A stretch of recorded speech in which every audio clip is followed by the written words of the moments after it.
night for the Lakers in Denver yesterday. All-stars Jamal Murray and Nikola Jokic each scored 28 points to lead the Nuggets to a 120-113 win. That's all great, but this is the problem here for the Lakers. Luka Doncic picked up his 15th tech of the season during the loss, leaving him just one technical away from an automatic one-game suspension. So, okay, they lose the game. Fine. The Nuggets are a good basketball team, but now we have to zoom in a little bit on what's happening here with Luka Doncic. Does it feel like he's underachieving as the superstar of this Lakers squad, DD?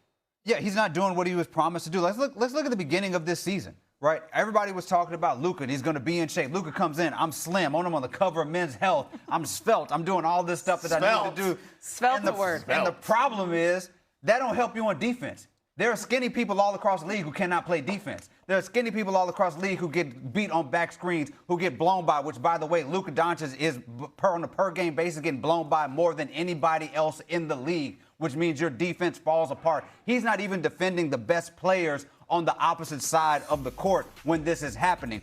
Your team is failing in large part because you have a deficiency, and we cannot play you on the court with Austin Reeves and LeBron James. LeBron James got an excuse, right? LeBron James, 23. He got an excuse.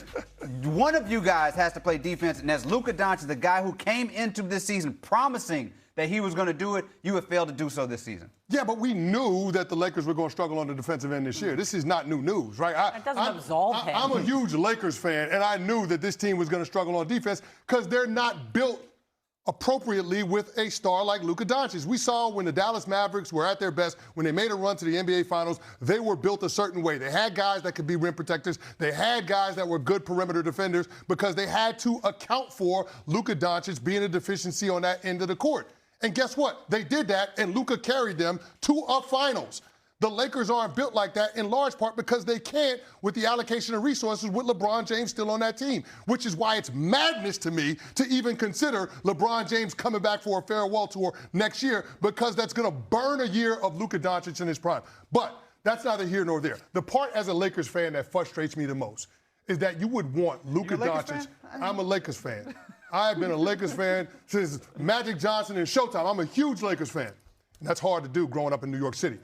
The part that's frustrating to me is that this guy has not matured while being in the proximity of greatness with the Lakers organization and with LeBron James, who in my book is the second greatest to lace him up. I was so optimistic coming into this season about Luka evolving as a personality, as a leader, him taking his health and wellness seriously, getting into better shape. I said, you know what? Maybe this is the LeBron James effect. Not that LeBron James is a mentor, but LeBron James being around him, seeing how he goes about his business as a professional, could have a positive impact on Luka. And this issue with the referees and jawing at him and using profanity at him, knowing how that's going to end, has not changed. And at some point, you just had to acknowledge that he has not matured in the way that we would expect a pro in the face of a franchise to when they get into their latter 20s. You said it in the beginning when you got Luka, this is what you expect. That's like the Chris Rock line. That tiger didn't go crazy. That tiger went tiger. Like, that's Luka. This is who he is.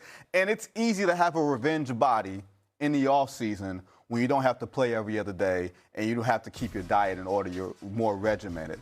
I think that Luka in year 9, and this is what we're going to be looking at next season, year 9 of Luka. He profiles and tracks like a James Harden, like a player who controls so much of the offense, is a system unto himself, but how much are you asking of him on the defensive end? You said it, Canty. Dallas, for all of Nico Harrison's faults, he built the team around Luka that hid those deficiencies. You got wing defenders, you got lone guys that can protect the rim and finish above the rim. He's not impossible to build around, but there has to be a commitment from him to acknowledge this is my franchise, this is a part of something that I have to be actively building. And here's the other part, too, and we have to be honest about this. When Nico Harrison traded him, he said to me, not to me, but he said to the world, you're a loser. You carried my team to the NBA Finals, and I'm trading you 5 months later. That's him saying, I think you are a loser. I don't think that you can win with you as the headliner. Everything about Luka since then should not just be about, oh, Nico did me wrong. Everything about that should be saying, I am better than that. I am not just a winning basketball player, I am a champion. And the fact that he hasn't elevated himself and begun to try he tries on occasion, but then it tails off. Like seriously, it tails off. He's the student that gets an A by showing up, and then when it's time to study, he's like, oh my God, I don't know what to do. That's where he is at this point, and I don't know how the Lakers are going to build around that in the future. Let's take us back. Let's take a little way back here. 2020, we're in the bubble. Ooh, well, we got to go back there. We're in the bubble. Wow. I know. back It's there. a different time. We will. We're in the bubble, right? We're washing our vegetables, doing all that stuff. Luka Doncic is playing the Clippers. There it is. Right there. Mm-hmm. Hits this shot, and you're thinking about this dude who is single-handedly toppling this Clippers team, right? 6 years ago, if I'd have told you that Luka Doncic has not won an MVP 6 years later, what would you say? Shot's so clean, too. That shot is this dude looked like the future, right? And there was a misnomer about that Dallas Mavericks run to the finals.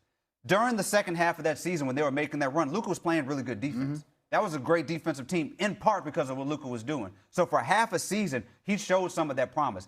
But overall, in these 6 years, this dude has not cracked the MVP. Even the discussion topped out at third at MVP. Nobody's talking about him as a legitimate MVP candidate right now. Well, third is pretty high. You're in the conversation. But he was not realistically going to win that award, right? So to your point, yeah. I feel like the greats, the basketball greats, the players we love, MJ, LeBron at one point, let's take his age out now, go down the line. They're two-way players, and Luka's not that. What are you pointing to? One half of a season? How is he ever going to be that superstar that the Lakers need him to be if listen, we talk about the text. It's problematic, though, because he's too busy arguing with the ref to get back on defense and help his team out. He's not even a willing defender, let alone a good one. He's not even a willing defender. Just be present. That's all. Just put your body, Put your body in the way. Jalen Brunson for the New York Knicks ain't a good defender, but Jalen Brunson will get in the way. He'll get run over slow. He leads the league in charges that he's taken. And you're just asking Luka to be more mindful of positioning so he can make the lives of all the other players on the defensive end of the court a little bit easier. But he isn't doing that because he's self-absorbed and he's focusing on jawing with the refs. And I understand players wanting to trash talk to get themselves going, but usually that's at the opponents. It's not at the refs. Right. And I can't understand why Luka continues to get caught up in this, and this could put his team at a detriment. You're talking about last night against the Nuggets. That was a one-possession game in the final 2 minutes. So there was no margin for error. And to make mistakes throughout that game, and particularly in the second half when he gets that technical, is just inexcusable. Not for a leader of a team in the face of that franchise. Not for nothing. The Lakers have a task in front of them this offseason.